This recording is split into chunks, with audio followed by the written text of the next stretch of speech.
Crystal ball Spain के दक्षिण में एक छोटा सा गांव था जिसके लोग बहुत खुश थे।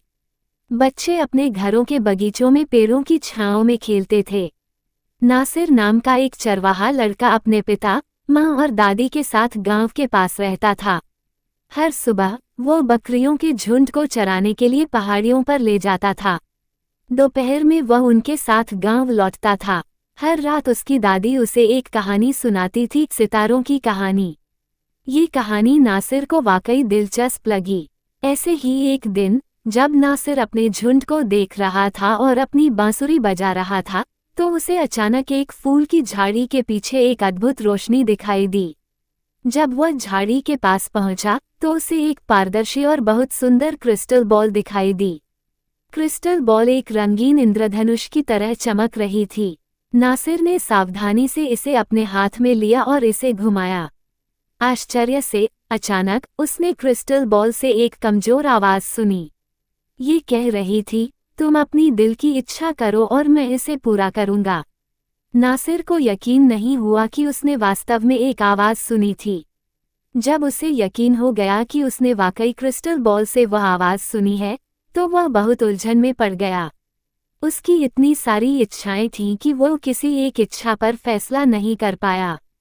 उसने खुद से कहा, अगर मैं कल तक इंतजार करूंगा तो मुझे बहुत सी बातें याद आ जाएंगी, फिर मैं अपनी इच्छा पूरी करूंगा। उसने क्रिस्टल बॉल को एक थैले में रखा और झुंड को इकट्ठा करके खुशी खुशी गांव लौट आया। उसने तय किया कि वह क्रिस्टल बॉल के बारे में किसी को नहीं बताएगा। अगले दिन भी नासिर तय नहीं कर पाया कि क्या इच्छा करे, क्योंकि उसके पास वाकई वह सब कुछ था जिसकी उसे जरूरत थी। दिन हमेशा की तरह बीतते गए, लेकिन नासिर अभी भी अपनी इच्छा पूरी नहीं कर पाया। लेकिन वह बहुत खुश दिखाई दे रहा था। उसके आसपास के लोग उसके स्वभाव में आए बदलाव को देखकर हैरान थे। एक दिन एक लड़का नासिर और उसके झुंड का पीछा करते हुए एक पेड़ के पीछे छिप गया। नासिर हमेशा की तरह एक कोने में बैठ गया, क्रिस्टल बॉल निकाली और कुछ पलों तक उसे देखता रहा। लड़का उस पल का इंतजार कर रहा था जब नासिर सो जाएगा।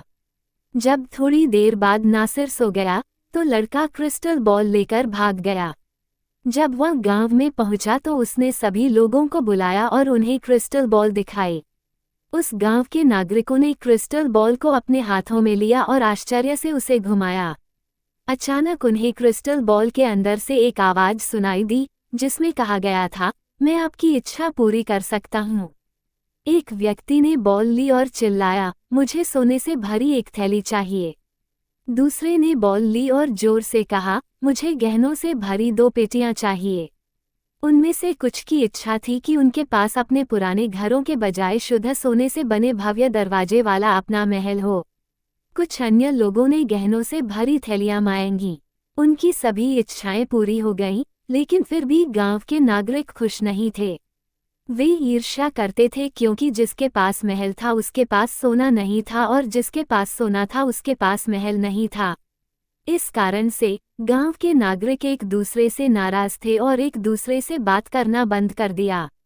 गांव के बगीचे जहां बच्चे खेलते थे, अब नहीं रहे। हर जगह महल और सोना था। बच्चे बहुत दुखी हो गए। केवल नासिर और उसका परिवार खुश और संतुष्ट था। हर सुबह और दोपहर वह बांसुरी बजाता था। एक दिन गांव के बच्चे क्रिस्टल बॉल लेकर नासिर के पास गए। बच्चों ने नासिर से कहा, जब हमारा छोटा सा गांव था तो हम सभी खुश और आनंदित थे।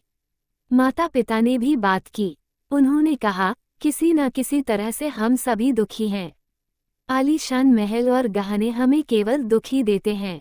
जब नासिर ने देखा कि लोग वास्तव में पछता रहे हैं, तो उसने कहा, भले ही क्रिस्टल बॉल ने मुझसे कुछ इच्छा करने के लिए कहा हो, लेकिन मैंने अभी तक ऐसा नहीं किया है। लेकिन अगर आप वास्तव में चाहते हैं कि सब कुछ अपनी जगह पर वापस आ जाए, तो मैं इसकी कामना करूंगा। सभी ने खुशी खुशी सहमति जताई। नासिर ने क्रिस्टल बॉल को अपने हाथ में लिया, उसे घुमाया और कामना की कि गांव पहले जैसा हो जाए। एक पल में महल गायब हो गए, हरे भरे बगीचे दिखाई दिए और पेड़ों से भरा वही पुराना गांव था। एक बार फिर लोग खुशी खुशी रहने लगे और बच्चे पेड़ों की छाया में खेलने लगे। नासिर हर दिन सूर्यास्त के समय अपनी बांसुरी बजाते हुए अपनी संतुष्ट जिंदगी जारी रखता था। उसकी मधुर ध्वनि पूरे हरे भरे गांव में सुनाई देती थी। नैतिक, हमारे पास जो कुछ भी है, हमें उसी में खुश रहना चाहिए और लालची नहीं होना चाहिए।